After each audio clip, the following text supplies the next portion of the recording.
This is a poem by Norman Forrest, and it's called Let Me Meet. Let me meet the loggers who chop the forest down, so I can show them the natives who've never seen a town. Let me meet the traffickers who sell young girls by the pound, so I can show them where girls end up like strays in Lost and Found. Let me meet the ministers who pay their party political games, so I can show them all lives matter with multicultural names. Let me meet the person who's willing to accept that I strip away their wealth and home. I fear forever I shall roam. That's by Norman, quite meaningful. And this is by Steve. Steve often writes his about his life in just as it is. This is by Steve Juna. The mornings are cold and bleak as the icy temperature makes you shiver as its outpouring hits you.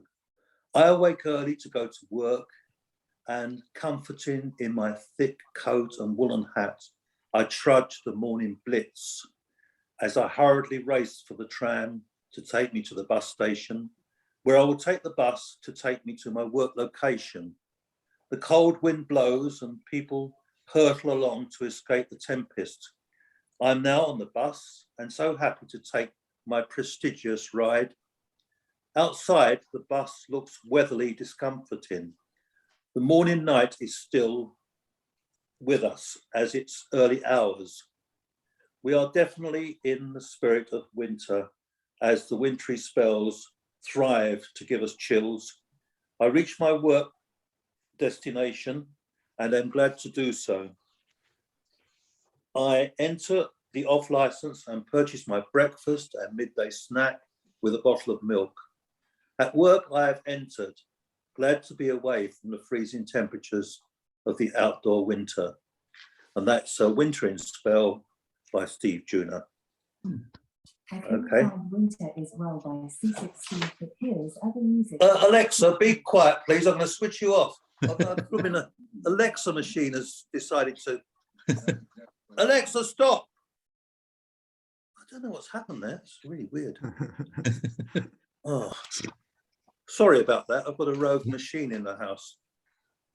Anyway, Peter, you've got two poems to read now, haven't you? Yes. First one is by another one by Norman Forrest called Clocks. I see clocks in public places that cannot tell the time. It's called For them, Clocks. it's unimportant. I see clocks in public places that cannot tell the time. I'm going to For mute them, it's Jane and start again. Right. Norman Forrest, Clocks. I see clocks in public places that cannot tell the time. For them, it's unimportant if the train to Euston arrives at 9:30. And yet they're often found in places of importance, like railway stations, schools and shops, and the church with funeral teardrops. Then one day, as if by magic, I'll spot the timely change, like a phoenix from the ashes, each timepiece comes to life again. It pleases me to see them back on track at last.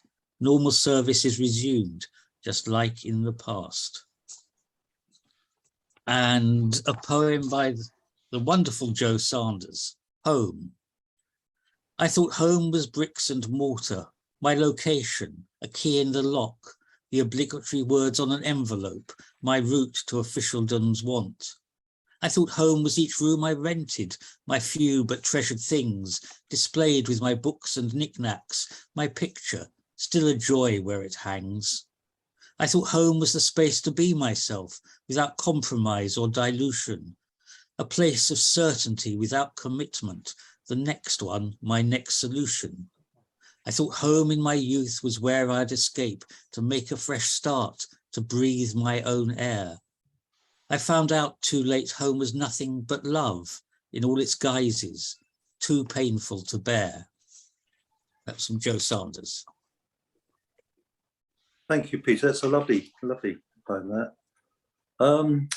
Sarvin, just to explain, we have two halves. We have a little break about 9 o'clock. So, you can read poems in each half, or you can read all your poems if you need to go early, So we're fairly flexible.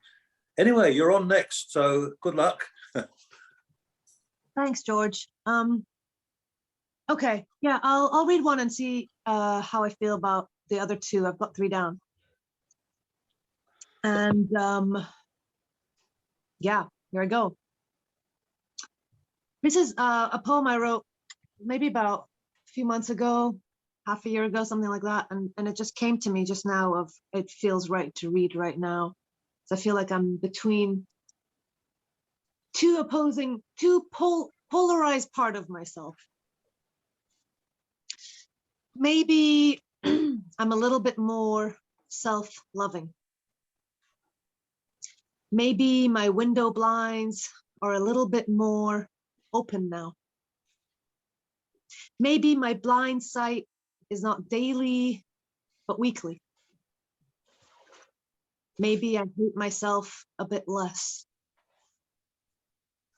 Maybe I've forgotten how to write and how to self-hate.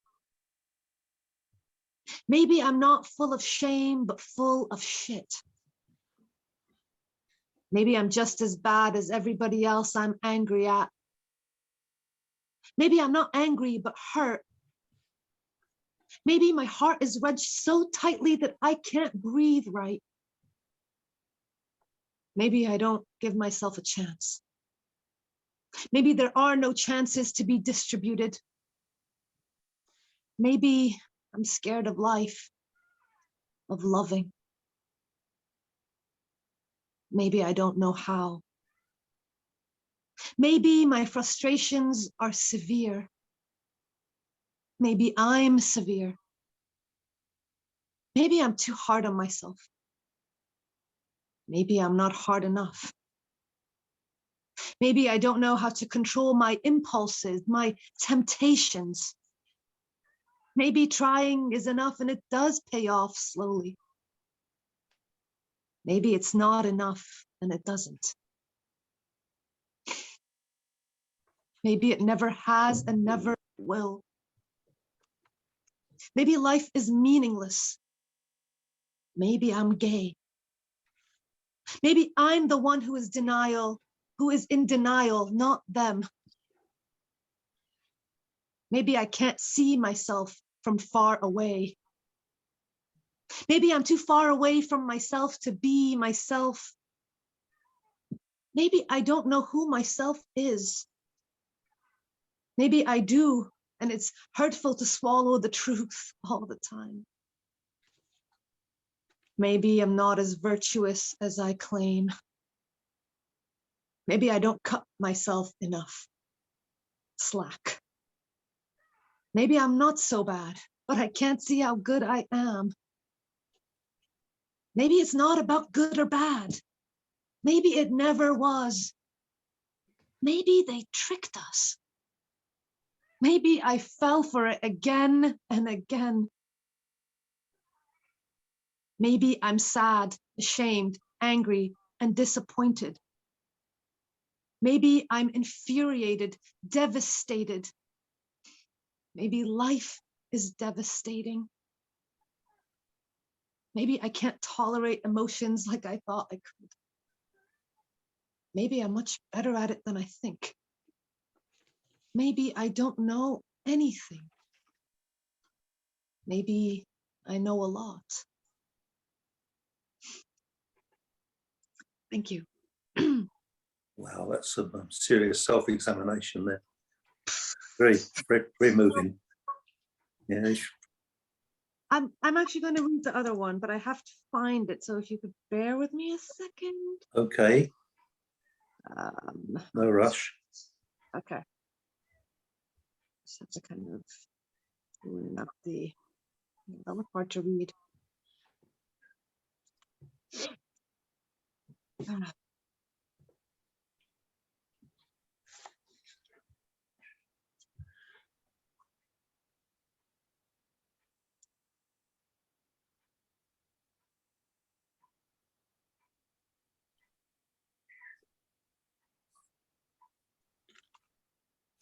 How you doing, Sareen?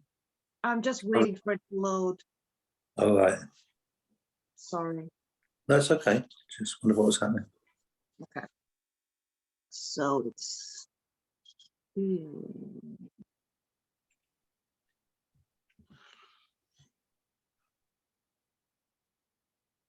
Okay, this one I wrote a couple days ago. It's called Healing.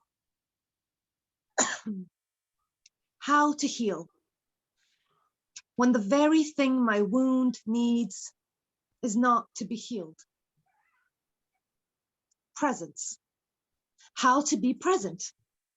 When the very thing that needs presence needs another person. Another person. How to meet the needs of this wound when the wound is not about me, but their mother. Mother. How to possibly be present with the wound when you can't turn back time. Trauma. How to go back in time when you're already there. Where is there and where is here? Presence. How to be present with everything no matter where or when it comes from. Pain. How to get rid of pain without trying to push it away. Avoidance. Avoiding it will only make it come back, and in the meantime, you have to keep it at bay. Coping. How to adapt to things that we feel we can't change. Change. How to create change from a place of powerlessness. Powerlessness. How to be powerless and create change. Change. Can only be created when you feel empowered. Empowered. Feeling empowered means you don't have the desperation for change. Desperation for change. Desperation for change. Desperation for empowered change to be present with the powerless wound from the past in the present is what naturally causes healing. Empowered. How to be empowered when you feel powerless. Pain. How to feel your pain when you never had presence. Desperation. How to be desperate enough to stay with your pain long enough until you either choose to give up or let it happen and pass. Passing. How to be in a different perspective and use that to express the pain in a different way. Creativity. How to express your pain from an empowered place that is also powerless. Powerless. How to join powerlessness to the hip of power. Power. How to create what you want. Desire. How to know your desire is a direct result of experiencing your pain. Experiencing. How to live life fully with all its contrast that is a guarantee. Guarantee. How to be brave and take risks with no guarantee. Insanity. How to repeat the same thing over and over until you break. Sanity. How to try something radically new because you have nothing left to lose. Loss. How to grieve over and over again and still move forward. Forward. How to maintain movement but not burn out. Stillness. How to take breaks long enough to be in pain, joy, or peace. Peace. The sweet relief of knowing you can handle anything now. Okay, thank you. I'm going to stop there for now. Thanks a lot. Okay, so many connected ideas there. Thank you very much, Sarvin. Interesting. No, it's not Anthony. Yes, it is. Anthony, your screen went sober for a little while. Now it's flashing again. But anyway, Yes, hopefully you can still read anyway and we can hear you. yes. It's called Confession. Got my fiction of reliability sitting by the dawn, watching the clouds loft by. I am much better without you. I've only myself to blame. Let the fog elope me from your memory. Love and permanence needs no confession. They are wayward sons of storms confided. Got my loneliness together, sitting by the cold impression of tomorrow. And then the final one is called Giving High Fives. Giving high fives to the giggling squalls of rain, I feel I'm on Millionaires Row, laughing at the people who cannot summon a smile, All I see are blueberry pies, not listening to the world's advice. If you have a hand, give it to religious chant, still insisting there's meaning to it. The madness is too sweet to resist.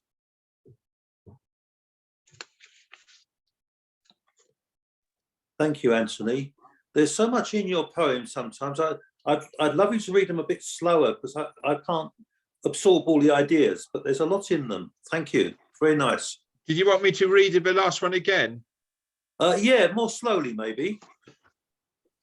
Giving high fives to the giggling scrawls of rain, I feel I'm in Millionaires Row, laughing at the people who cannot summon a smile. All I see are blueberry pies, not listening to the world's advice. If you have a hand, give in to religious chant, still insisting there's meaning in it. The madness is too sweet to resist. Yeah, I like that a lot, and I'm glad you read it more slowly. It's a very good poem. So thank you. Thank you very Well, much. I like them both, actually, but the second one in particular. Thank you. I've entered it for my poetry club, Oh, it's interesting. Very my good. poetry lessons, and the teacher liked it. Right. Now, we're going to listen to Jane, but nobody say anything to her, otherwise you'll hear your own voice coming back 10 seconds later. Just let Jane read and we'll be fine. Okay, Jane, away you go. Jane, away you go. So I can unmute now. I need to, don't I? Yeah, yeah. It's not a poem. It's more biography. It's called The Rift. Her death was announced on the 18th of August, 2021. Just another COVID victim to the world. But to me, she was the victim of irrational anti-vaccine belief, unfortunately held by her family. We had both spent a year on the Caribbean island of Dominica, where COVID prevention through masks, strict hand hygiene and vaccination, as well as encouragement and threat of punishment, had played a major part in keeping the islanders safe. There, the rate of infections was relatively low, and my cousin and I were the happy beneficiaries. On our return to the UK, I gratefully accepted whatever vaccines were offered. She, on the other hand, had no such protection when the grandchildren brought home the coronavirus. The words which I distinctly remember writing to her daughter in the last text conversation which we shared while still on Dominica was, "COVID kills."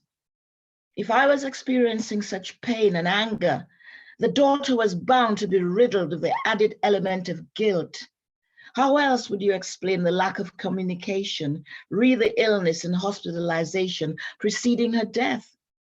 When I couldn't make contact via mobile, landline, or text, I finally resorted to phoning family members on Dominica, only to be informed that she was fatally ill. That was the genesis of a rift which I fear may never be repaired. There was one person who, for me, represented the greatest joie de vivre. I later realized that she brought this joy of life to everyone who crossed her path. Generous to a fault, she possessed a humorous innocence which made you forgive her little foibles. She was known by many names: Mary, Mado, Dodon, Don, Nanny, Nana, Auntie. To me, she was always Don, the big sister cousin with whom I shared childhood memories. She loved to cook, and if you were invited to her house for a meal, you knew you'd be in for a feast. Even when you dropped by unexpectedly just to say hello, she would assume you were hungry and whip up a delicious meal as if by magic. She was always late, something which we laughed about as more funny than irritating. If you wanted to meet her at 11, you told her 10:30 or even 10, just to be on the safe side.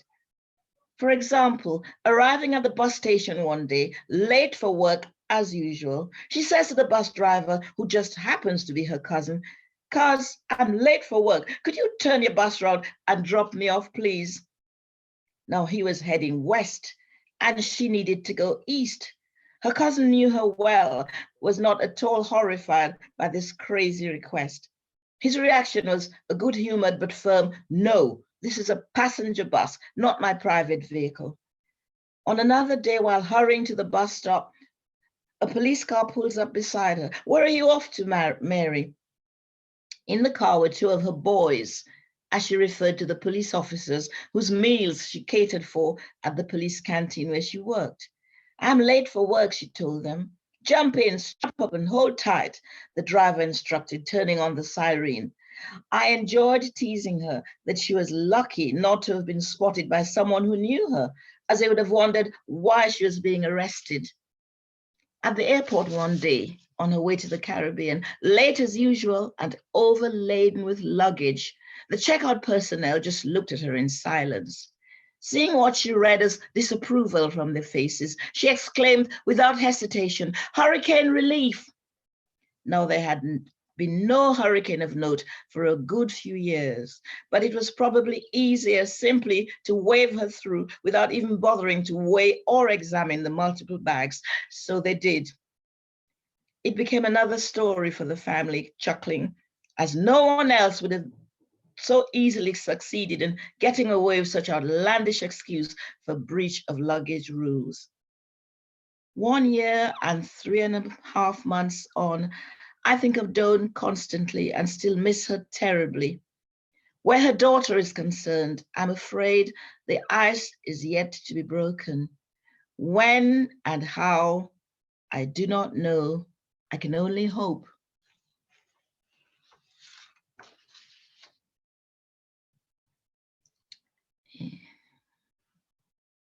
I'm going to risk speaking to you, Jane.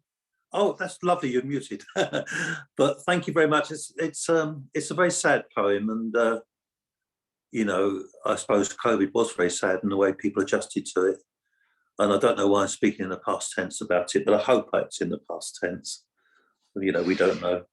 Anyway, thank you, Jane, very much. I like that one. Alan, good evening to you, sir. Good evening. I have one here. It's called The Child Inside. It's the child inside that makes us avoid paving slabs with cracks and not walk on the pointing. It's the child inside that makes us walk through the middle of huge puddles, regardless of how muddy they may be. It's the child inside that makes us pick up a fresh fallen conker and rub it between thumb and finger to feel its smooth, shiny skin. It's the child inside that makes us want to kick our way through drifts of autumn's new fallen dry leaves. It's the child inside that makes us stop to look at rainbow patterns on an oily patch in the street. It's the child inside that makes us stop to watch ants carry their eggs away when their nest has been disturbed. It's the child inside that makes us twist our feet to make our shoes squeak when walking on parquet floor. It's the child inside that makes us watch a caterpillar contract and expand as it concertinas its way along a leaf. It's the child inside that makes us stop in amazement at the complexity of a dew-laden spider's web. It's the child inside that makes us play poo sticks when we discover a fast-running stream. It's the child inside that makes us tip our head up to the sky to catch a snowflake on our tongue. It's the child inside that makes us want to scream out loud when walking through a tunnel. It's the memories of our childhood that brings out the child inside us now that we are older. Thank you. Got another one for us, Alan, or are you going to? Yeah, I have another one. Thank you. As George knows, unfortunately, I had to spend a bit of time in hospital, and I had my MP3 player for company, and due to the various regimes at the hospital, days started very early, so I would sit and watch the sunrise. This is called Saxophone Sunrise. Lying in the hospital bed, listening to my MP3 player, I stargazed through the window. Saxophones noodle their jazzy psychedelic tunes in my head. Pinprick stars in the black velvet sky fade as it turns to grey, as if a shutter has been removed from above the planet. The horizon's new hint of pastel pink, now vignettes to pastel blue. Feather-like vapor trails blend and merge as treetops dance to the groove of another saxophone sunrise. Thank you.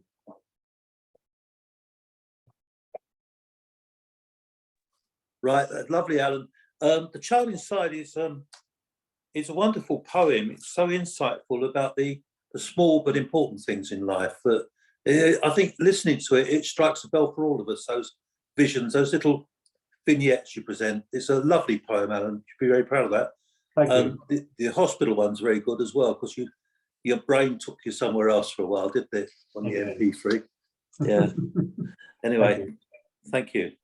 Sue, what have you got for us, please? That's it. Here we are. Can you hear me? Yes, yes, that's okay. I've got 3 short poems, if that's all right, George, because I won't stay for the second half. Right. You may have heard some of these, I'm not sure. Sufficient. Small things are best, I always think. Small stones and seeds, soft feathers, tiny perfect shells. A bird to fit inside your palm. You understand all this, how less is always, always more, how magic's in the waiting, and how things will keep. The things worth keeping will not fly away. That's the first one. Now I've written a poem with a terrible title, which I can't really pronounce. It's Chiaroscuro. I go to bed, Mohammed. I turn into a pumpkin if I stay up too late. Chiaroscuro, which means light dark. Chiaroscuro. I could write black night, white moon, unfathomably bright, a moon to hold your breath by, sky punched out with stars. And maybe you will answer. Damson sleep of fallen leaves, vixen's shadow slip, soft unfold of feathers, ermine frosted grass. Let this be the backdrop while hours and planets wait, our unspoken landscape, poetry's midnight shape. Thank you. And I'd just like to read one from my book, because it's we're hoping desperately for spring and fed up with winter. It's called Transmuted. You text me at my deepest hour, flint winter purity of falling light. A stained glass window catches fire, magenta, topaz, indigo. I reread your invitation like an opening chord, preludium, and I'm salvaged by your perfect pitch, your precise beat, your slant of sun. You are my consolation, turning up the way you have, riddling out this burnt and blackened year, and I can't ask for more. Spring will come, I know that now, the white magnolias. Thank you. Sue, you have such beautiful imagery in your poems. It's breathtaking, some of your poetry. And I wish we could all see some of the comments that are flashing up that people are typing out as you read. But as you're reading, you're not seeing them, but you're getting some very positive feedback. Thanks very much. It's lovely. It's nice to hear. Thanks. Yeah. And can we move to Mohammed, please? Oh, yes. Thank you. January, sick and tired, you've been hanging on me. You make me sad with your eyes. You're telling me lies. Don't go, January. Don't be cold, don't be angry to me. You make me sad, come and see. Oh, January, don't go. Or maybe please go, do go. It's too cold, isn't it? Right. I went to Bangladesh. I wrote some poems there. This is one called Coming Home. Coming home to the homeland. Nothing, not new, nothing bland. Motors and wheels, wind blowing sand, seeing anew the motherland. Cold and sobriety, sweet meats at hand. Arms and pity don't distort, distend. Walking by flowers, seen tall stands. Buildings and towers, warmth, a friend. Away from cold, rails, impish bent. Here, joyous in the old land of good sense.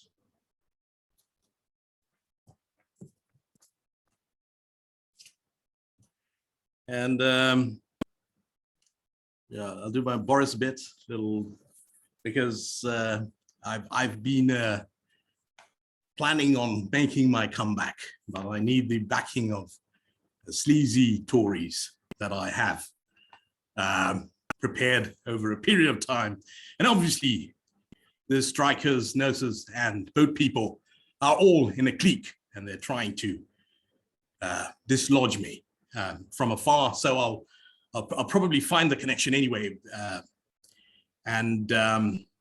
Who failed to actually satisfy them? It was Liz Truss or Lettuce, Sunak or Snack.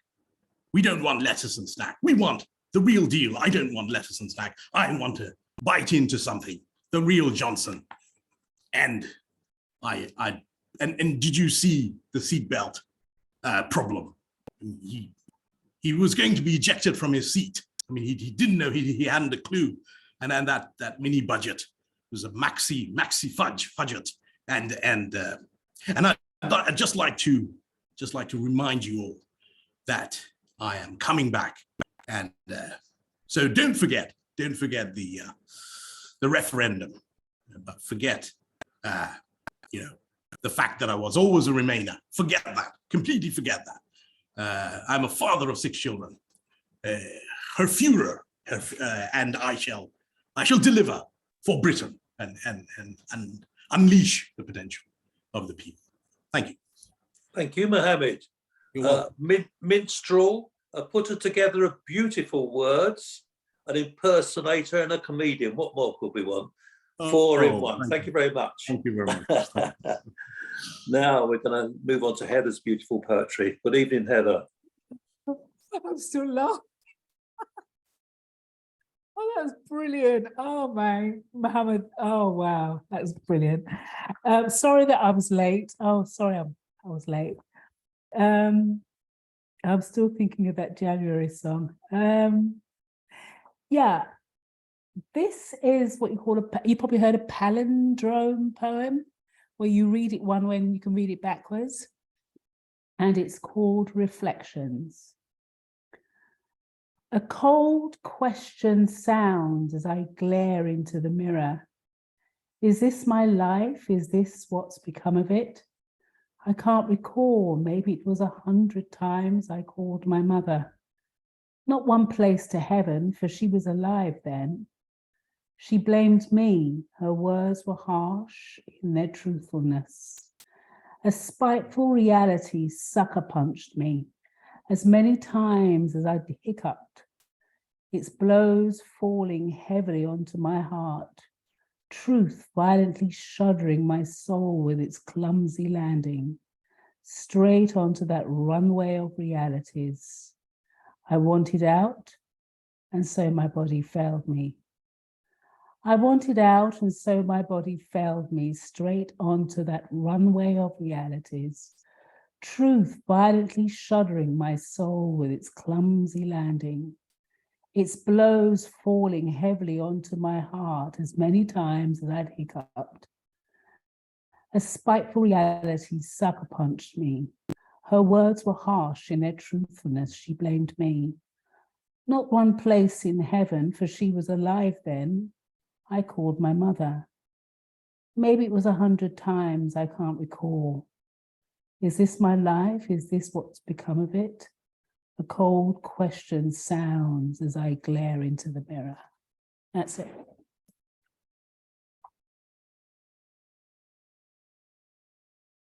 That's beautiful, Heather. Thank you very much. Wow, powerful. Lovely stuff. You never disappoint. Thank you very much. So you're doing something part 2, yes? Yeah? Yeah, yeah, I will Okay, do. Excellent. Okay, that'd be lovely. Now we're going to move on to Steve in the Isle of Wight. Steve, good evening. Have you got your light bulb fixed, by the Lovely to way? be here in 2023. It's interesting looking at all these vignettes in front of me with Anthony's flickering screen and Martin's yellow backlit and Alan's blurred background. It's like we're in a dystopian sci-fi movie. It's, I think my Netflix choice later on in the evening will be guided by what I've seen. I want to read a few poems from quite a way back, actually. The people who've been in Poets Anonymous for a while will remember probably that probably about 5-10 years ago, I had a particular theme to my poems that was, should we say, unusual. So I'll just read a few of those and see how they sound in hindsight. So let's have a look. Aesthetic. It's mad to think that black and white could be eternal opposites, when brown and white more fully fill symbolically this dual role. The one, the mixture of all light, the other pigments all combined, light and its muddy relative are art and life, or what is seen in brown and white. But is art white and life thus brown, or is it more the other way around? Creativity. Our efforts always seem a mess beside the toilet's gleamingness. Trick. In this epoch, see hope in shit. Childhood. Irregular bowel movements early on in life were probably the inspiration behind my excremental obsession. At age 8, I had hallucinatory experiences due to severe constipation. Creative writing. Start with an opening, give it a push, pause before returning to original intentions with renewed and expanded force, or just shut up. Pastoral. One morning on the horizon, the sun rose up to light the sky in new glory, for instead of white, brown filled the firmament, cloud the colour of excrement. In anticipation of this day, it had been predicted for a long time now, they built better umbrellas, better to withstand expected heavier downpours, heavier than anything that had ever poured down before, but the rain never did come. Not never ever, but certainly not this first day, which turned out wonderfully, full of new colours, strange lights refracting, bouncing gloriously off shimmering seas, white cliffs, waving fields, people flies, birds and resplendent summer foliage. And finally, dandy. Slightly the worse for wear from his jaunt to London last night, and dressed in black, the perfect flaneur for these modern times. No splash of colour gracing his buttonhole, no cravat to complement a white shirt, nor hat to be worn at a rakish angle, but more than that, an old grey t-shirt ripped in places from recent adventures, and spectacles chosen for correct effect, tinted of course, and a jacket tight, flattering a lean frame, and jeans black and worn, a few white stains deliberately unwashed away, and a face like Frankenstein's monster on a good day, and a 70s feather cut seemingly right for the ladies' wants, but needing attention in front of an audience in rapt attention. His acolytes wait on his word, his bon mot, and he dazzles, dismissing his rivals. Pamers to my Baudelaire, he smiles. Use that in a poem, a student suggests. I have, he replies, and taking his leave, retires to the bathroom. At stool, he checks his Twitter account, and horror of horrors, a previous publisher spotted an error in the last line of the last poem of the latest collection. His best and worst, that recent work, according to some, suffers from overcomplication. Oh well, he sighs, what else can I do? I gave it my best shot, and looks at his foot.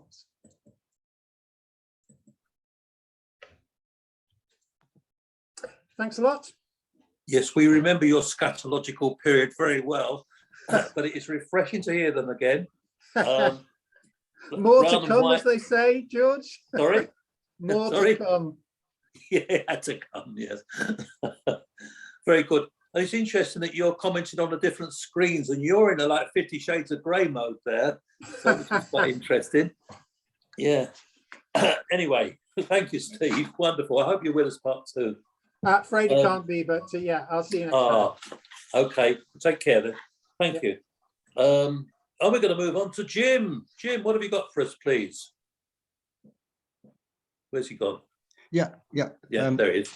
Yeah, actually, I'm a technophobe, and I got one of these iPhones and all the instructions that went with it. And being a technophobe, it just drove me right up the wall into hate and self-hate and all that sort of thing. And this is more or less why I wrote this particular poem. It's got an introduction which is called like by Anonymous, but it's really me actually, it's just a con. Only by being horrendously foolish can some men arrive at certain truths with regard to the human condition. Anonymous. On a night of fire. On a night of fire, seductive word salads were crunched like asparagus tips as unclothed obscenities dribbled from his once pristine lips. On the night of fire, myriads of might-have-beens danced before his lovesick eyes like hordes of inebriated pixies cavorting with lost and wanton moons. On the night of fire, purebred aesthetes became foul-mouthed vulgarians, leering like tight-panted necrophiles crawling through beer-soaked crypts.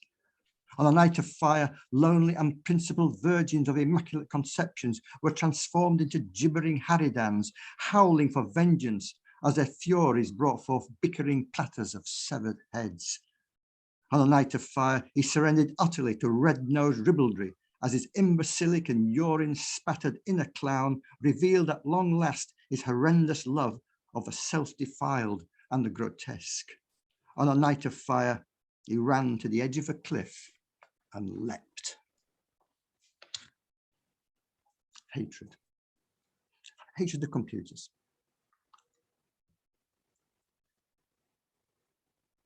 That it for now, Jim? Yeah, that's it for now. Yeah. Well, you always take us to this lovely surreal world.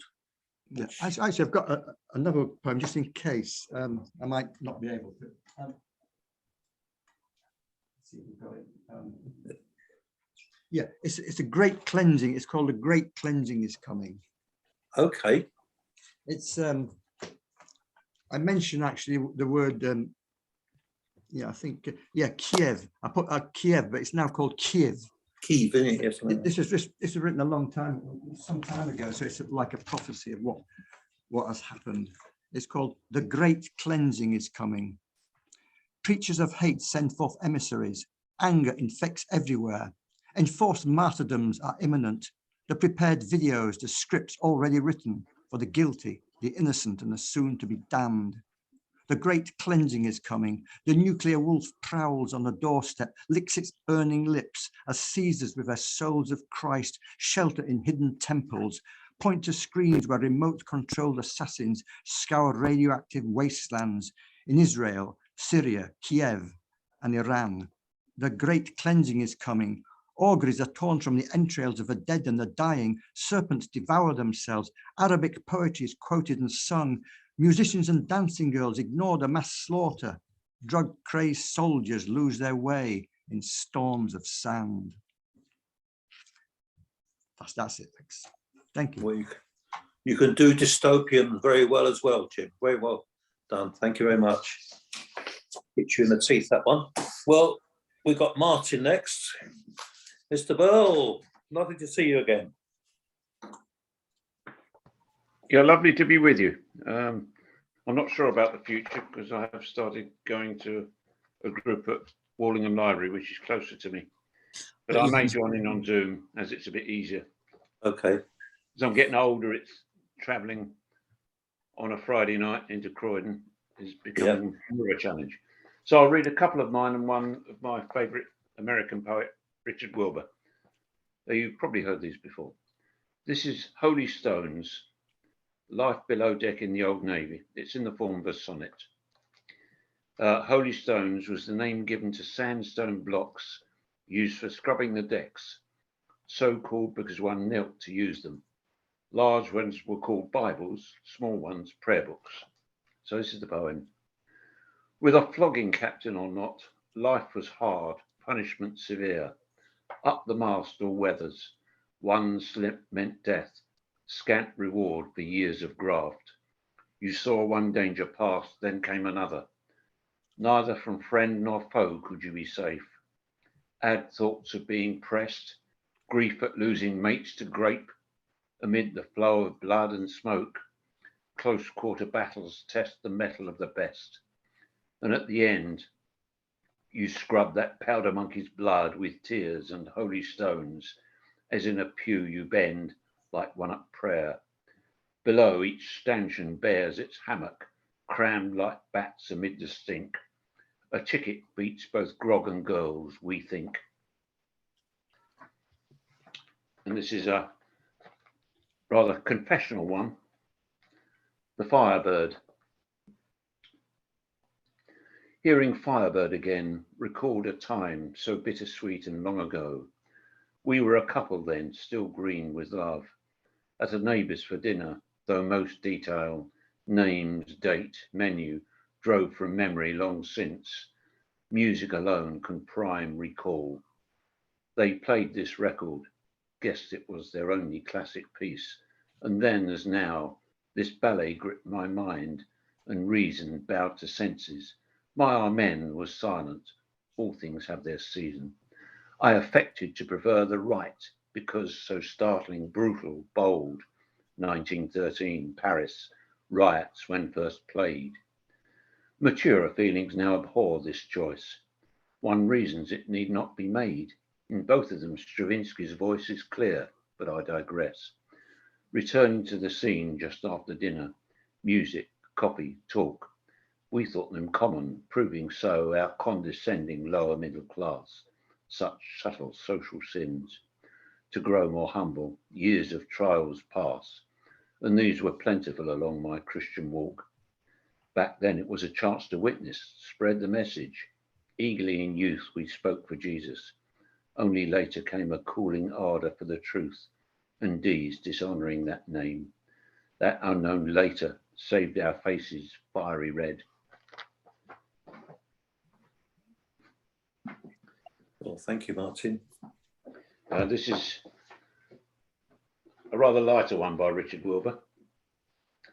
The Prisoner of Zenda. At the Ender, the Prisoner of Zenda, the king being out of danger, Stuart Granger, as Rudolph Rassendyll, must swallow a bitter pill by renouncing his co-star, Deborah Carr. It would be poor behaviour in him and in Princess Flavia were they to put their own concerns before those of the throne. Deborah Carr must wed the king instead. Rassendyll turns to go. Must it be so? Why can't they have their cake and eat it for heaven's sake? Please let them have it both ways, the audience prays. And yet it is hard to quarrel with a plot so moral. One redeeming factor, however, is that the actor who plays the once dissolute king, who has learned through suffering not to drink or be mean to his future queen, far from being a stranger, is also Stuart Granger. Thank you. Wow, what a wide range of styles. You know, the first one grabbed me about the blood and the powder monkeys and the hard life, and then you had the love, then you went over to Hollywood. So quite a poet there, Martin. Thank you. Yeah, that wasn't me, that was Richard Wilbur. No, I know, but he was quite a poet, that's what I'm saying. The Good choice. naval one, written after reading a book about it. Right. Now, all the others on my list are absent. There's just Peter and I to put up with now. So, Peter, where you go? Committed no nuisance, if possible. Yes, I'm going to read a couple of poems by Olaf H. Haug. I don't know how you pronounce it, but he was a Norwegian who died in 1994. And these are translated by Robin Fulton. I chopped down the big apple tree by the window. I chopped down the big apple tree by the window. It blocked the view, for one thing. The living room was dull in summer. Besides, the wholesalers no longer wanted that kind of apple. I thought of what my father would have said. He liked the apple tree, but still I chopped it down. It's much lighter. I can see over the fjord or keep an eye on more neighbours. The house is now in full view, shows more of itself. I don't want to admit it, but I miss the apple tree. Things are not the same. He gave good shelter and good shade. The sun peeped through his branches onto the table. And at night I often lay listening to the airy leaves. And the apples, none finer in spring with their spicy taste. It hurts each time I see the stump. When it softens, I'll hack it into firewood. And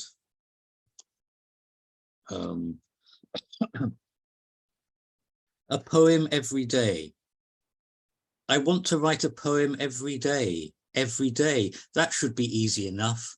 Browning kept at it, though he rhymed and counted beats with bushy eyebrows. So a poem a day. Something strikes you, something happens, something catches your notice. I get up, it's light now. I've the best intentions, and see the bullfinch rising from the cherry tree where he's stealing my buds. And just one other one, if I can find it. And of course I can't. Sorry. That poem, leaf huts and snow houses. There's not much to these verses, only a few words piled up at random. I think nonetheless it's fine to make them. Then for a little while, I have something like a house. I remember leaf huts we built when we were small, to creep in and sit listening to the rain, feel alone in the wilderness, drops on your nose and your hair, or snow houses at Christmas, to creep in and close the hole with a sack, light a candle and stay there on cold evenings. Lovely, Peter, thank you. There's a kind of Scandinavian quality to the poems there. Well, it was Norwegian. Oh, right, okay, well, fair enough. Fair enough. Okay. I've got a couple of poems there. They're called cinquains, and they kind of, the way, when you write them, you do 2 words, 4 words, 6 words, 8 words, 2 words, but then they kind of guides the shape of the poem. This first one was brought about just by walking through the North Precinct in Croydon. Clink, clink, some coins drop into an upturned cap in a downturned life, yet not one of cap in hand, for that was a game of chance. And here all chances have passed by, and this life is no game. Beggar is a term of abuse, a scrounger who makes no contribution to the country, and yet we take the words cap in hand, transmute them to say handicapped, where sympathy is saved for those less able than us, only if their wounds are visible enough to our eyes. Otherwise it's get a job or sell the big issue. And this is another cinquain inspired, if I can find it. Excuse me. My printer's packed up, so I've had to sort of handwrite them all, you see, which is a bit nuisance, really. For those cast adrift in dark places, my heart goes out to you, although I only suffer through the images of your plight on television, for I am not there without water or light. I am not swathed against the icy weather, nor do I grieve for those lost as you must do. There is no invasion here in this piece. I can only feel your life, much in the same way that I might witness a crash on the motorway, with no choice but to pass by on the other side. And all I can leave behind is the way that I feel, which won't keep you warm, nor stop the terror. So all that stays in the space, in this space, is the space, to say that someone does care. Anyway, unmute everybody. We can even risk Jane unmuting for a little while, I think. We might get the echo though, Jane. So, Salvin.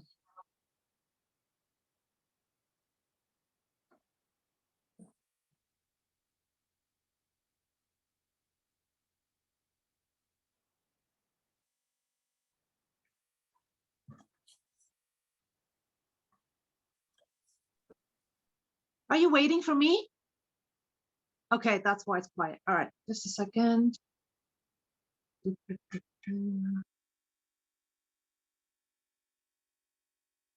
Okay. The only way out is to gaslight myself. The only way in is to learn how to swim. I learned the language I needed in order to survive. By brainwashing my own dreams and memories into psychological themes and disorders. I tell myself I'm sick and mean, that if I have a limit, I am bad and I should be disowned. I tell myself I'm the problem and that everyone else is right about me.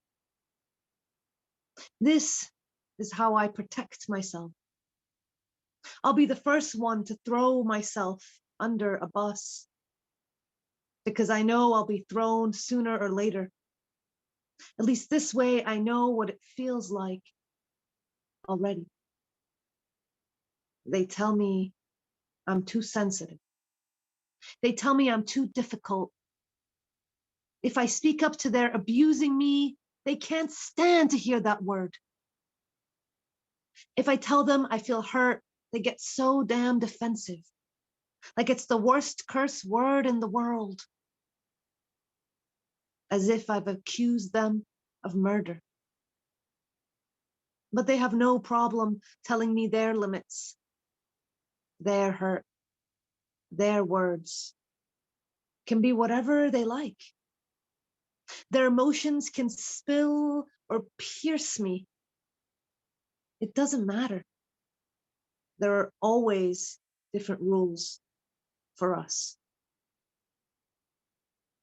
There's no way out of this misery. It's me or me to blame. But no one knows that not only did I not start this, but I had nothing to do with how it became this way. Yet the only way out is to gaslight myself before I'm eventually blamed for all their sins, all their shame, all that they never gain. The shadows I hold are precious to me. I know what it's like to be pain. I watched these abusers grow up being abused themselves. I know how they feel deep inside their bones, but they don't anymore because I carry it for them.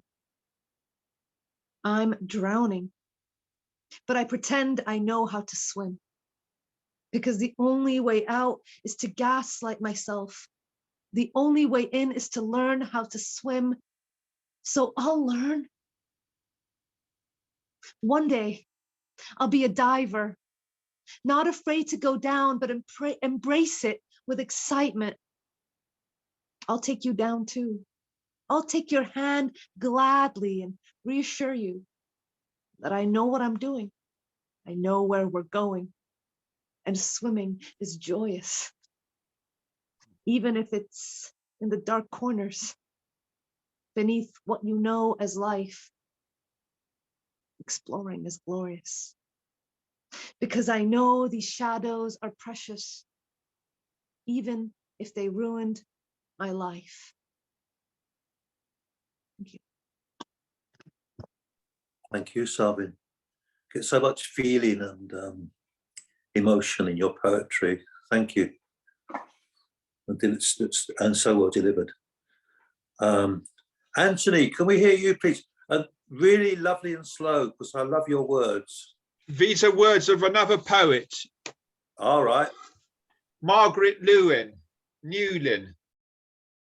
It's called The Fragile Immigrants, and this is called The Blunderer. My hands grew twigs for you to perch upon. The frail wings beat, you stretch your reedy neck and try to fly beneath sparse feathers, lowered quills. Glim blue, white, skeletal, and prove too sieve-like still to take to air.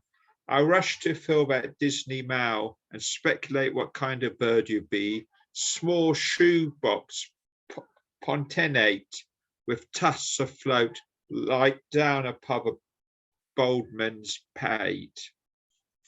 Somehow I fell. In 2 days' time, your claws drew up, your balance goes, you fall. You lock your beak to food and sooner dead. Perhaps kinder would have been the clean cat kill, who stalked you in the grass beneath a pine.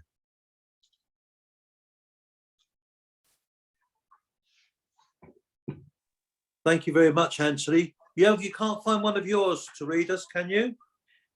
I have a quick look. Hold on. Okay, thank you.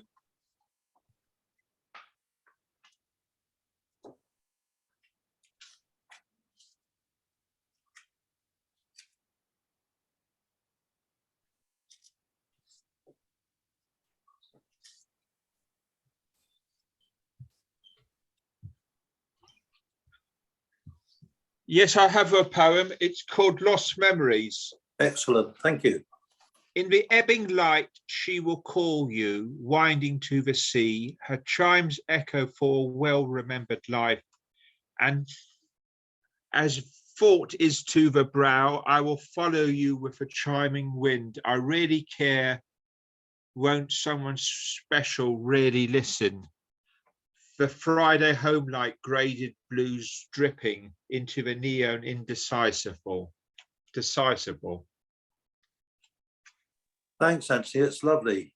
I will follow you. So beautiful. Thank you. Now we can go to Jane. Okay, Jane, we're all going to mute now.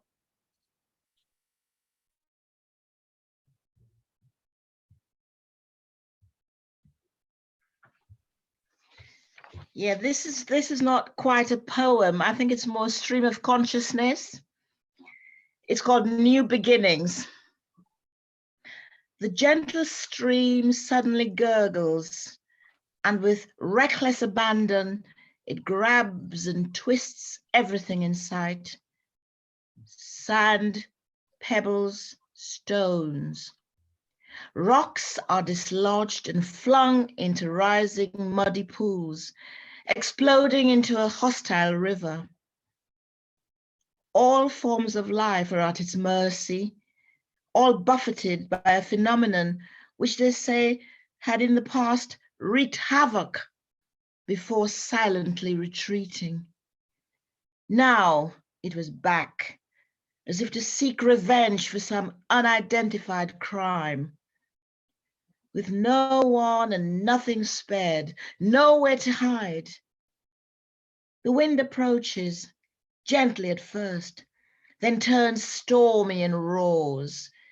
Trees sway in agitation, while birds squawk as branches heave and crack, before breaking into 1,000 pieces, mere offerings to the sea. The unease is palpable, the fear intense, as darkness rapidly descends, enveloping the horizon in its impenetrable cloak. But time passes, hours, days, weeks, months, even years. No one knows exactly how long, but every soul is weary of its unending struggle against despair. Now, at last, there seems to be a chink of light brightening the horizon. With a soft orange hue, dawn breathes upon the treetops, caresses the hills, and skips across the water. Rippling and swaying, it murmurs in arrival of a new day, with a hint of promise, just strong enough to herald our long-awaited hope.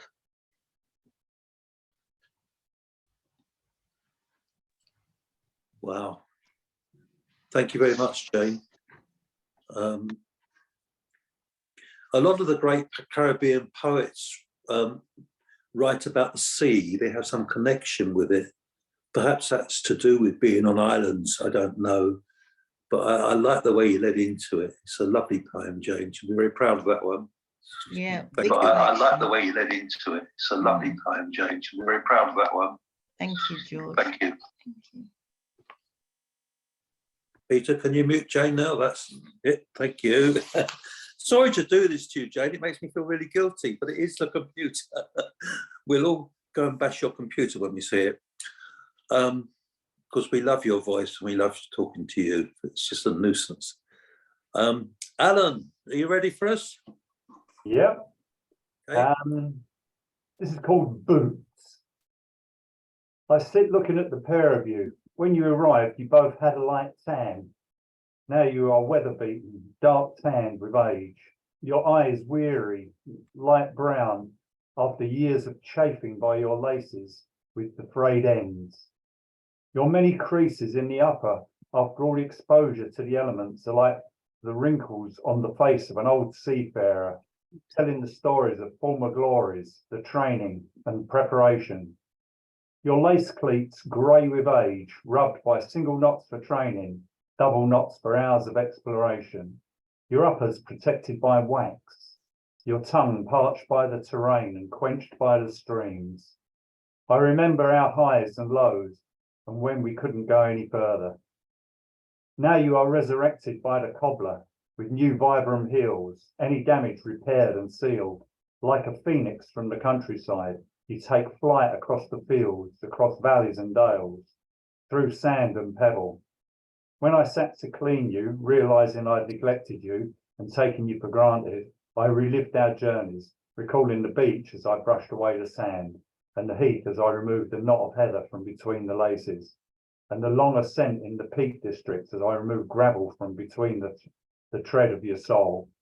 I then rub extra wax into the scar created by a hidden barbed wire when I took a chance to go off piste and take a leak. We are like old friends, waiting in anticipation of the explorations we will seek and find.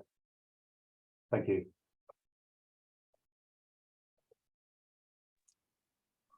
Another one for us, Alan, or is that? Yes. Thank you. Do that. And this one's called I Bring. I bring love. I bring sadness. I bring reflection. I bring the wind. I bring the sun. I bring the rain. I bring the cold. I feel your comfort. You are always present, set on granite, a 6x4-inch bronze plaque, your names and dates embossed, and 2 words, together forever. I bring love. I find serenity. I take solace. Thank you. That's beautiful, Alan. Thank you very much. And no one can personify a shoe like you, so well done. Thank you. 2 lovely poems there. Thank you.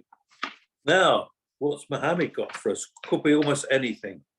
Well, I have some poems. I've got 3, and I wrote the first 2 of these 3 in Bangladesh. The third one is by Tony Charles.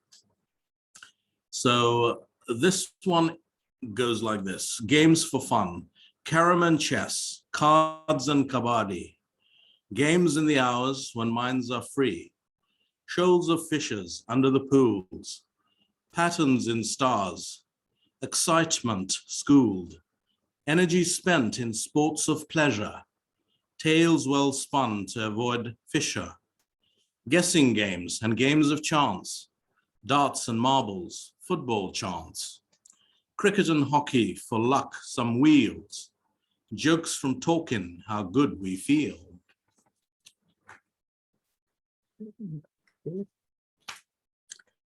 Thank you. Number 2, Cold Garden. Freezing cold is upon us, and the garden reflects the way we wilt, not standing straight to receive the cold wind. it being an icy north wind. My garden rake all abandoned, the place seems weedy.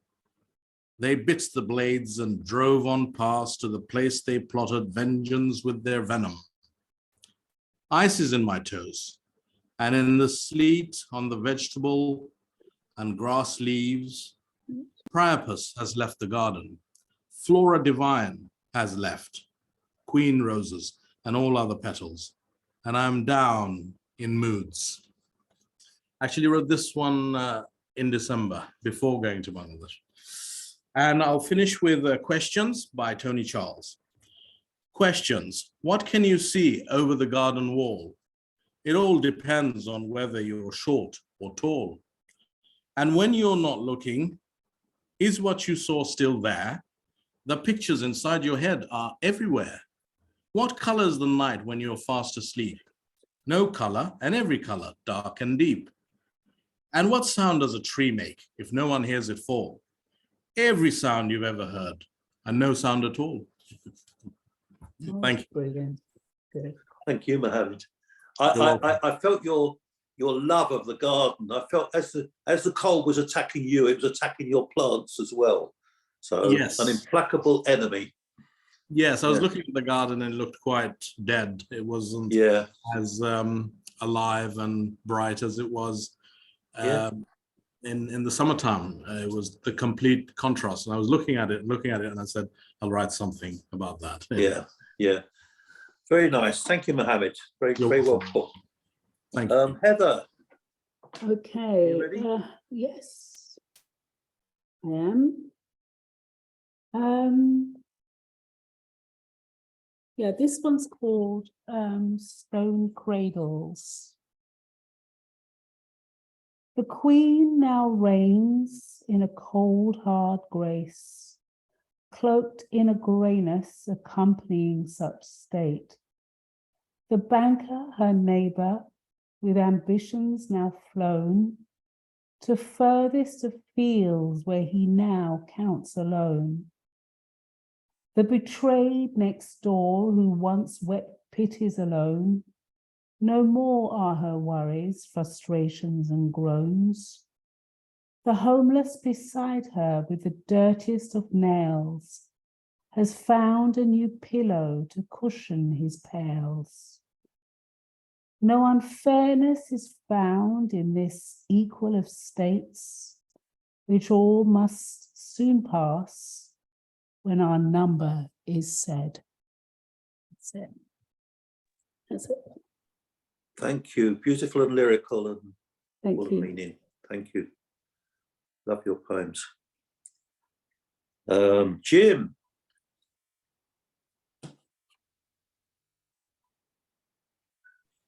Yeah, just unmuting myself. Okay. Yeah, these two poems, sorry.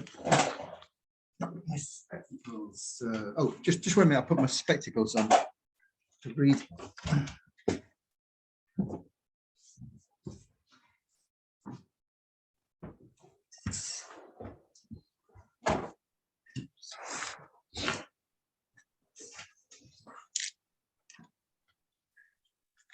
Yeah, they're reading spectacles. Yeah, two poems. These are a couple of sentimental type poems, contrast to my sort of hysterical, raging sort of stuff. The first one's called Cathedral. No, it's called Canterbury. Sorry, change it to Canterbury. When I first came to Canterbury, my dreams ran wild and free. Stained glass figures leapt from windows and tried to speak to me.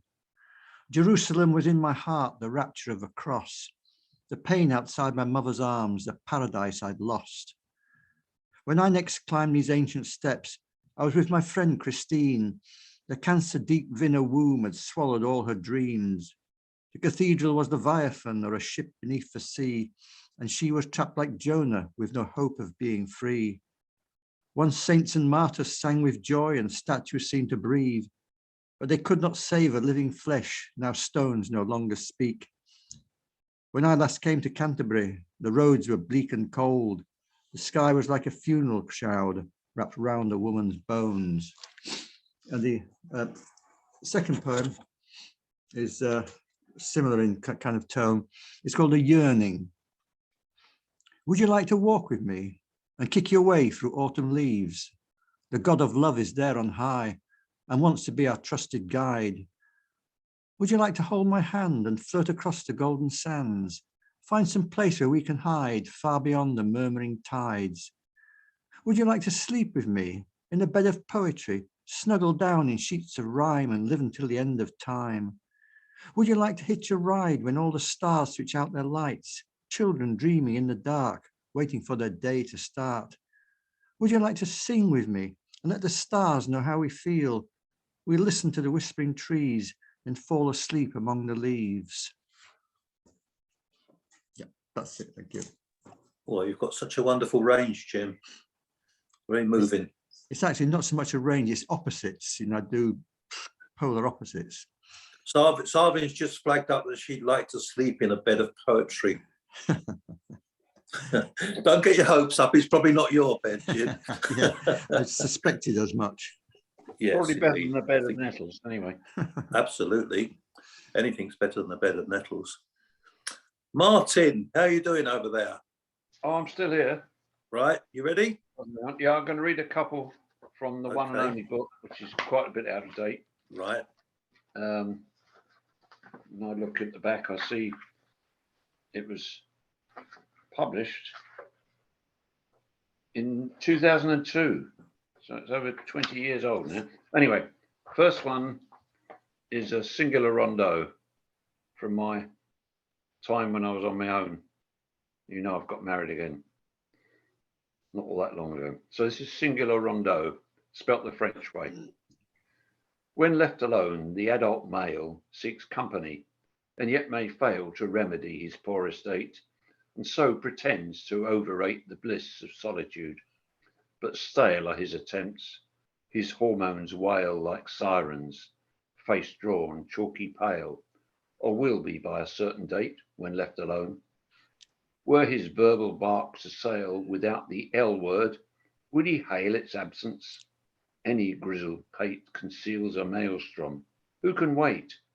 For passion's sake, one pays one's bail when left alone.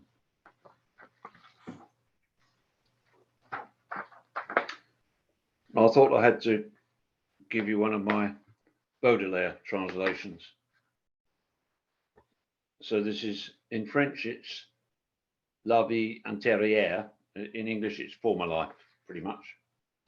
So this is from Charles Baudelaire, my version of a sonnet.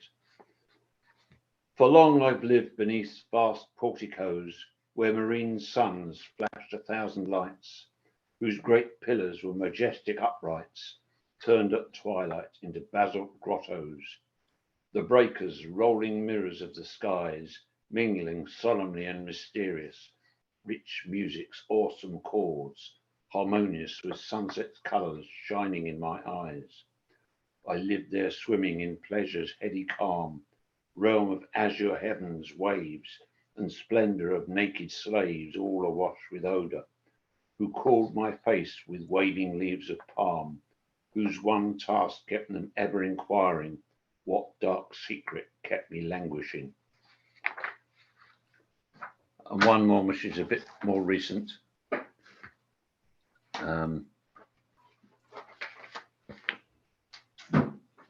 This one needs glasses because it's in small font.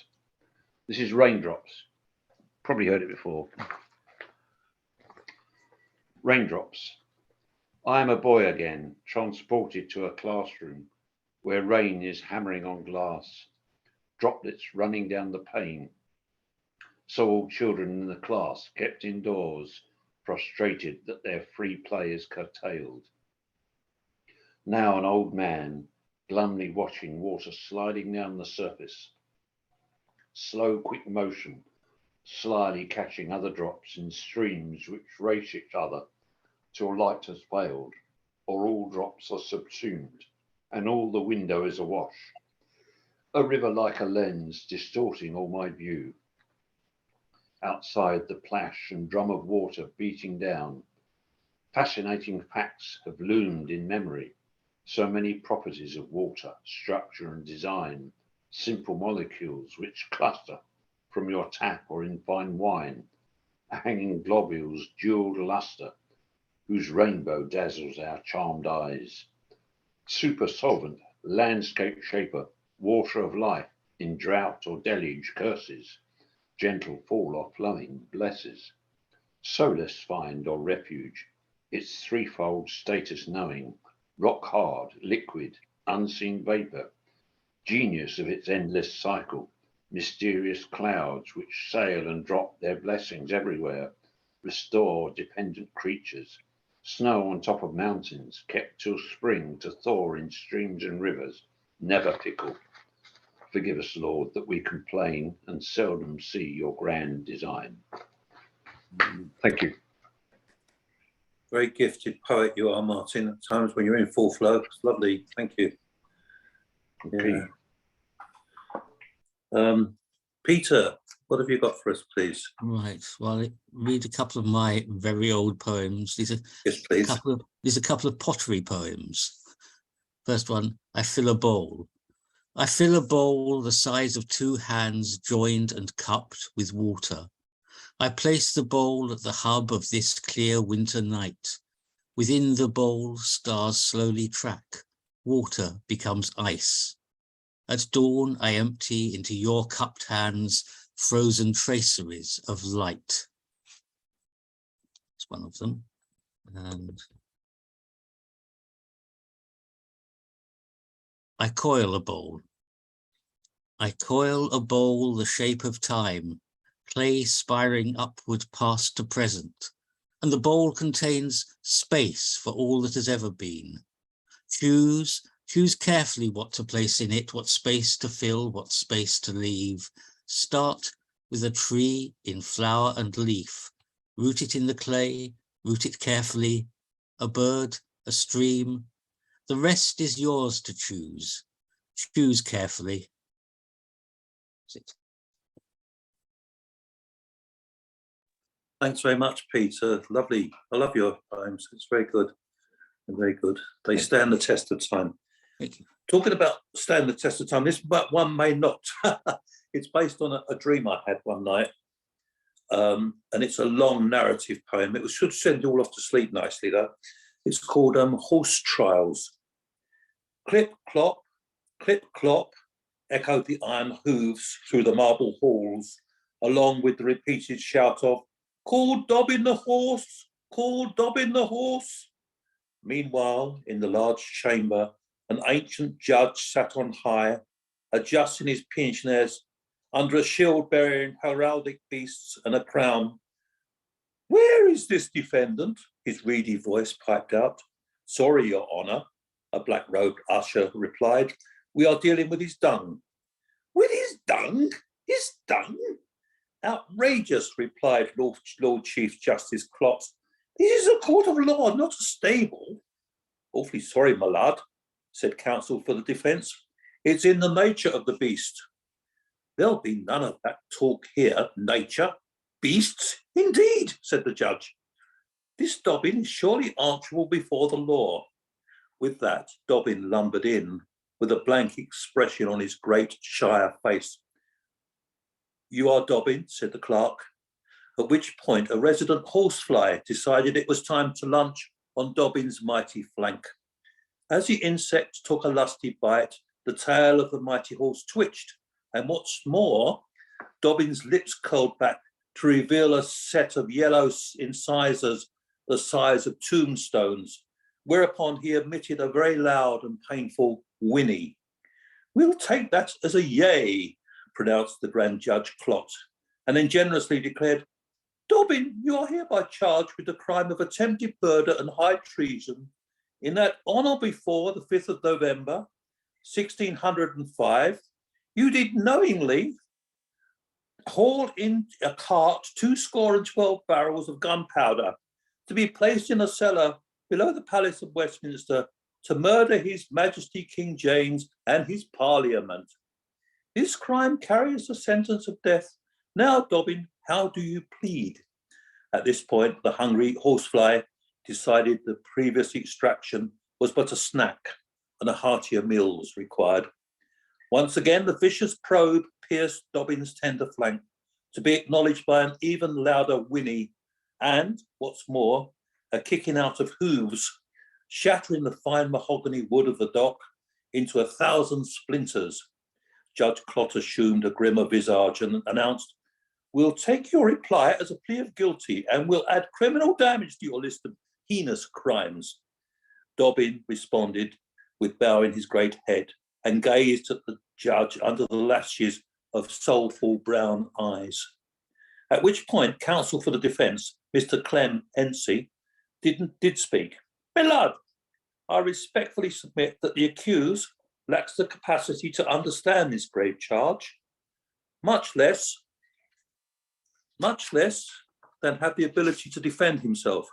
With a mighty humph, Judge Clot stated, "He had the sagacity to haul lethal amounts of destructive ordnance into the very bowels of the Mother of Parliaments on behalf of those rogues Guy Fawkes, Catesby, Percy et al., who are now thankfully punished and by the grace of the Almighty are now departed from this mortal realm. Furthermore, His Most Gracious Majesty King James desires that all involved in this despicable and outrageous act must face the justice of his realm. Your objection, Mr. Hensey, is therefore overruled without further ado, but of course only after the fearful acquiescence of 12 good men and true." Judge Clot placed his small black cap atop his generous horsehair wig and announced in sonorous and triumphant tones, "Dobbin the horse, you shall be taken from this place to a place of execution and hung by the neck, then disemboweled until you die, prior to which you shall be disjointed upon a rack to atone for your sins." Dobbin seemed to sense something might be amiss and directed his most winning gaze at the clerk of the court, who happened to be of a sensitive disposition and a horse lover to boot. These sympathies motivated the clerk to approach the judge and whisper, "My lord, we have no rack, nor no scaffold sufficient to accommodate this weight and size of horse flesh." A look of profound disappointment crossed the features of Judge Clot.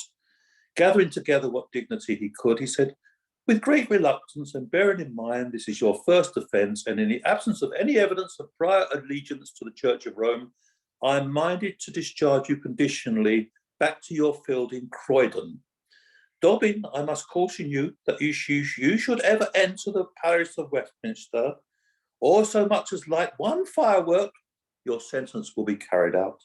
So go hence from this place and be of good character." With a mighty gush of urine, if not relief, Dobbin made his steamy way out of the law courts and plodded steadily down the Old Kent Road, anticipating his bran and mash and thinking, "Well, that was a nice day off from the ploughing." Finished. Done. It's not poetry, but hey, if Mohammed can get away with his stuff. That was a dream, George. What were you? That was a dream, yeah, it was a dream. And apparently, when I Googled, I found that all sorts of animals have been hung throughout history for various things. I mean, in Hull, was it the 17th or 18th century, there was a shipwreck and a monkey survived the shipwreck and the locals hung him because they thought he was a Frenchman. Yes. Anyway, so